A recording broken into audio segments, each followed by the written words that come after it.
Assalamu alaikum wa rahmatullahi wa barakatuh. Bismillah ar-Rahman ar-Rahim. Donc, le dernier exercice, Inch'Allah, dans cette série concernant les montages à base des transistors.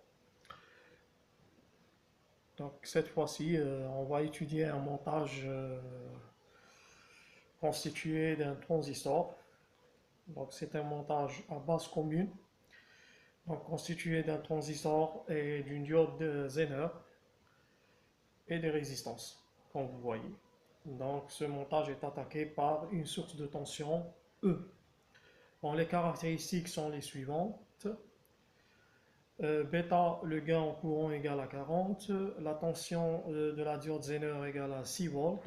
La tension BE entre base et émetteur du transistor vaut 0,7 volts.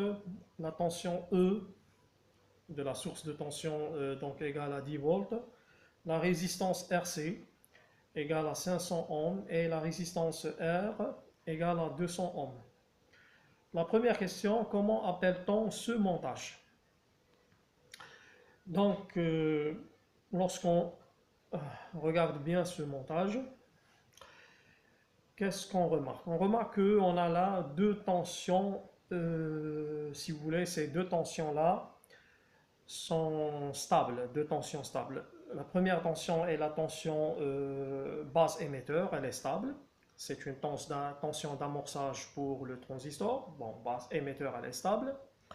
Et la tension Zener est une tension stable. Donc, lorsqu'on a une tension supérieure à la tension de Zener, qu'est-ce qu'il fait? Donc, cette diode fait de sorte que la tension ne soit pas supérieure à cette tension. Donc, il limite la tension à sa tension Vz égale à 6 volts.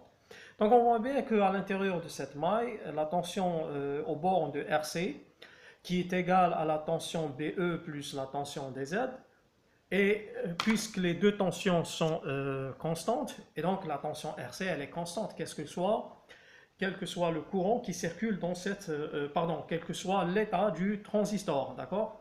Et donc la tension, elle est constante par le fait que les deux autres tensions, DZ et T, et base émetteur, sont constantes. Donc ce montage est un stabilisateur de tension. Donc on voit bien que c'est un stabilisateur de tension. Donc il stabilise la tension au bord de la charge désignée par RC. Alors,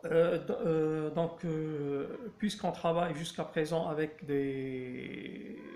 on travaille en régime ou si vous voulez en courant continu, donc la charge est considérée résistive. Donc c'est une charge résistante. Donc c'est une résistance. C'est pas par exemple un condensateur ou une self.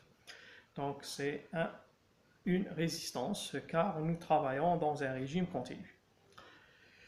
Donc, la deuxième question, calculer la tension de la sortie VS, la tension de sa sortie, c'est-à-dire la tension aux bornes, si vous voulez, de la charge RC, donc la tension VS, au bord de RC.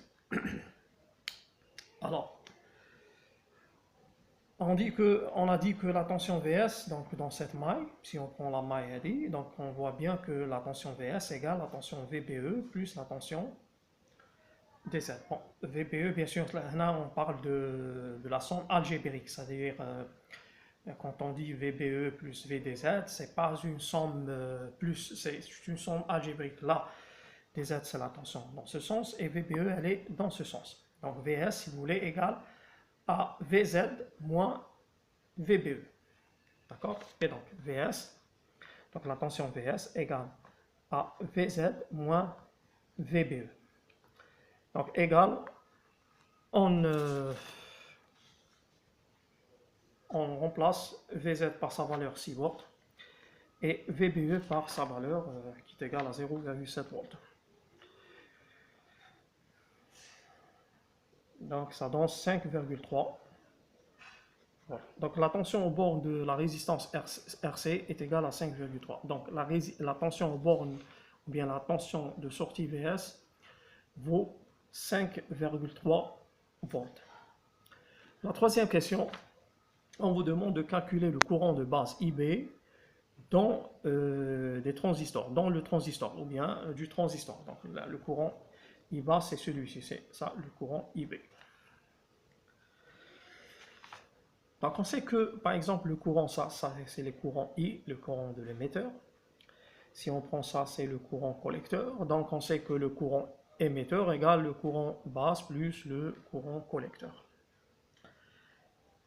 Très bien.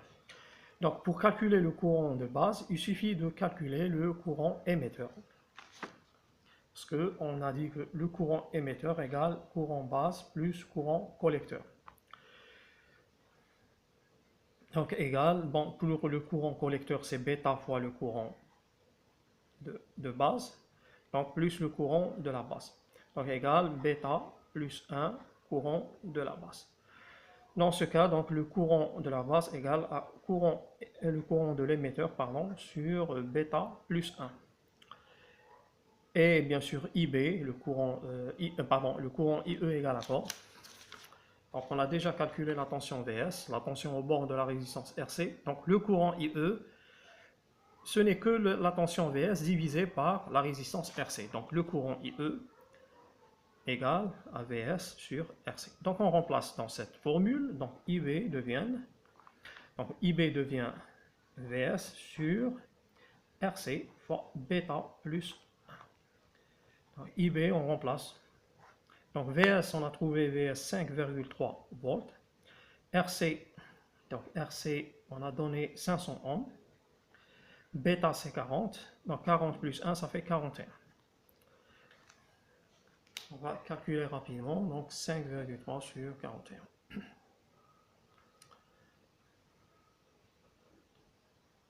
5,3 divisé par 41 divisé par 500.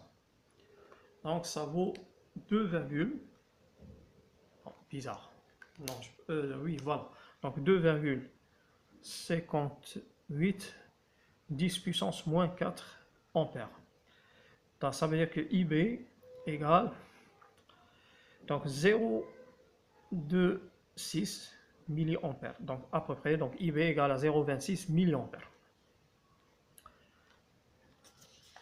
La quatrième question, calculer le courant I qui circulant dans R, dans la résistance R, et le courant IZ, ça veut dire ce courant qui circule dans la diode de Zener. Donc si on prend cette maille-là, donc on voit bien que E égale la tension au bord de la résistance R, plus la tension au bord de la résistance DZ. Donc du coup, donc, on peut calculer le courant qui circule dans R, le courant qu'on vient d'appeler le courant I. Donc, E, donc égale à quoi? Donc, E égale à R fois I, plus la tension de Zener, Vz. Donc, E égale à R fois I plus Vz. Donc, de là, le courant I, donc, égale à combien? Donc, I égale à E moins Vz, divisé par R. On remplace, donc, le courant I devient E, c'est 10 volts, moins Vz, c'est 6 volts, divisé par la résistance R, 200 ohms. Donc 10 moins 6, ça fait 4 sur 200. Donc 2 sur 100, ça fait 1 sur 50. 1 sur 50, 1 sur 50, c'est 0,02 ampères. C'est-à-dire que I égale à 20 milliampères. Donc, nous avons calculé le courant I circulant dans R. Maintenant, il nous reste de calculer le courant IZ. Donc, le courant IZ, c'est quoi? Bon, on sait que le courant I, c'est quoi? En fait, ça, c'est un nœud. Donc, le courant I égale à IZ plus IB. Puisque nous avons calculé déjà IB dans la question, dans la première, je pense, question, ou bien la deuxième question, ou bien la troisième question. Donc, il est facile de trouver la valeur de IZ. Donc, I égale à IZ plus IB. Donc, le courant IZ, le courant qui circule dans la diode Zener, égale à I moins IB.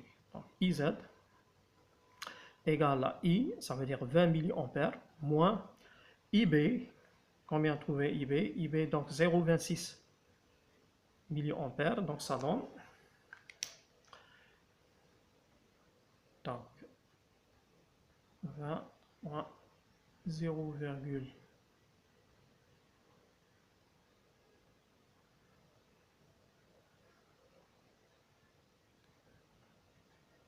égale à 19,74. Donc 19,74 milliampères. Donc IZ, le courant IZ égale à 19,74 milliampères.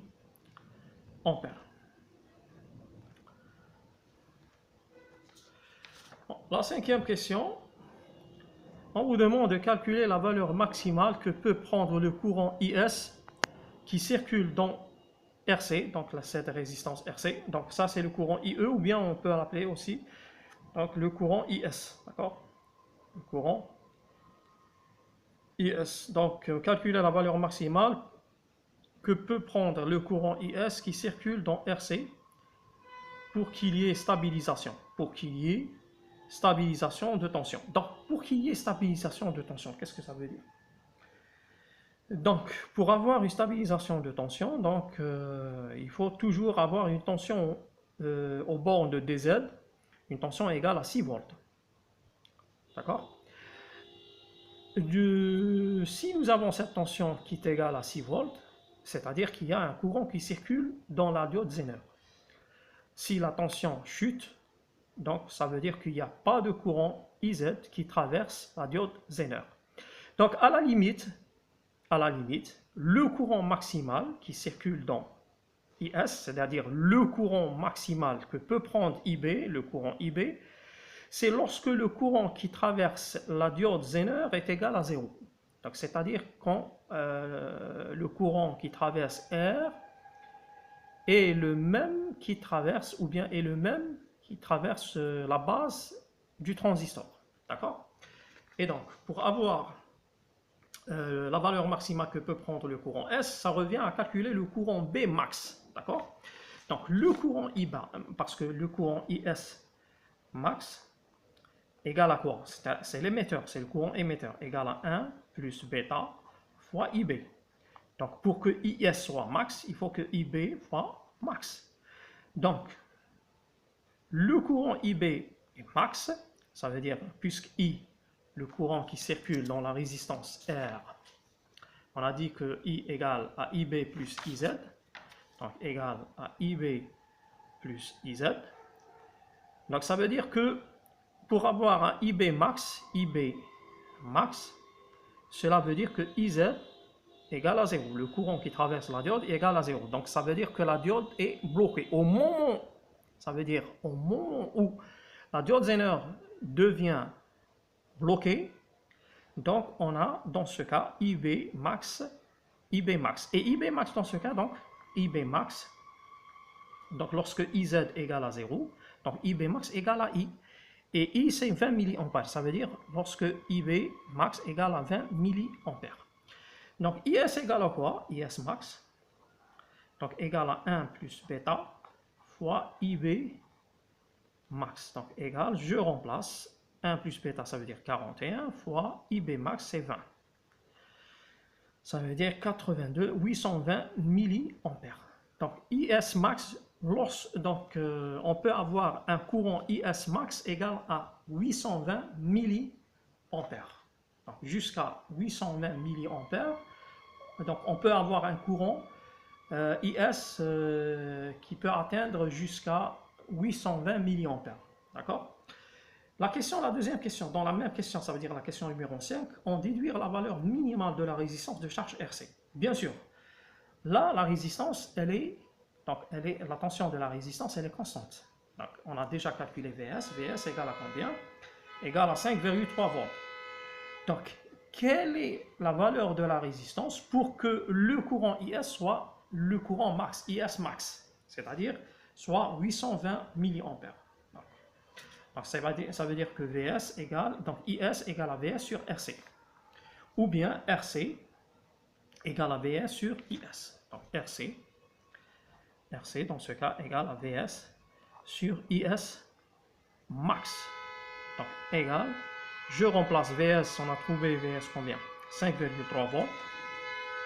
Donc 5,3 volts. Et IS max, Donc IS max, c'est 820 fois 10 puissance moins 3.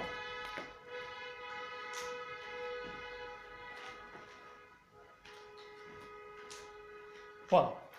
Donc, je fais rapidement les calculs. Donc, 5,3 divisé par 820.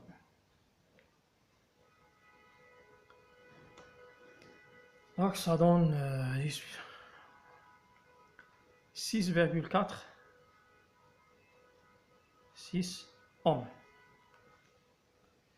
Donc, ça, c'est RC min, la résistance minimale.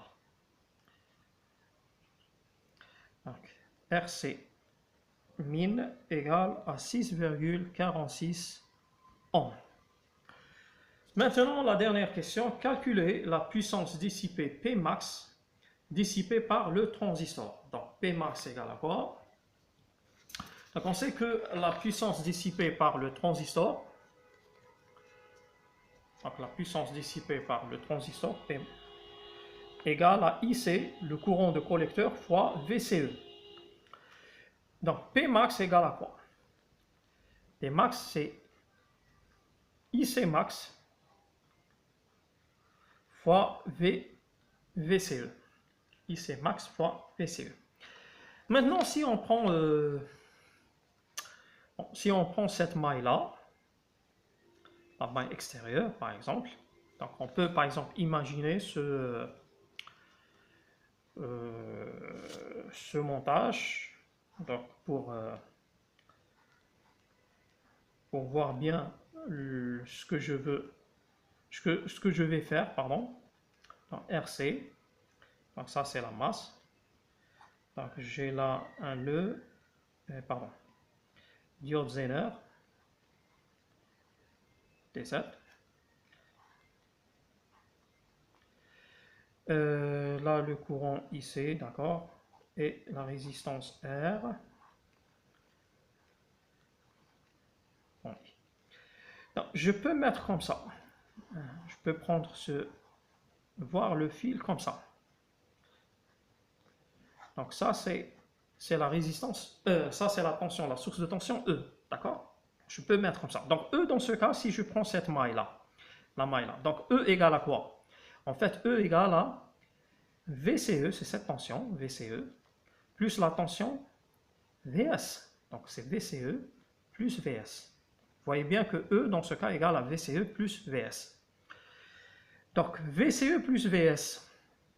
Et donc je peux de la calculer VCE. Donc VCE égale à quoi? Égale à E moins VS. Donc VCE égale à E qui est de 10 volts. D'accord? Moins VS qu'on a déjà calculé. On a déjà calculé VS, c'était 5,3 volts. 5,3. Donc ça donne 4,7 volts. Et donc P max égale à IC max fois VCE. Donc IC max c'est quoi? On a déjà calculé le IS max, ce courant max qui circule dans la résistance lorsqu'il est en maximum. Donc ce courant égale presque à IC, d'accord? En saturation, IS égale à IC. Ou bien je peux utiliser bêta, etc. Donc je peux remplacer directement IC max égale à IS. Donc ça devient IS max fois VCE. Donc, je remplace. IS max, c'est combien? C'est 820, je pense. On va trouver, voilà, 820 volts, 820 milliampères. Donc 820 milliampères multiplié par 10 puissance moins 3. Et VCE, c'est 4,7. Donc P max égale, je fais rapidement les calculs. Donc 820 multiplié par 4,7. Ça fait 3,86 watts. Donc la puissance maximale est de 3,86 watts. Donc je pense que l'exercice a été clair. J'espère que vous avez bien compris la correction de cet exercice. Je vous remercie d'avoir regardé cette vidéo. Wassalamu alaikum wa rahmatullahi wa barakatuh.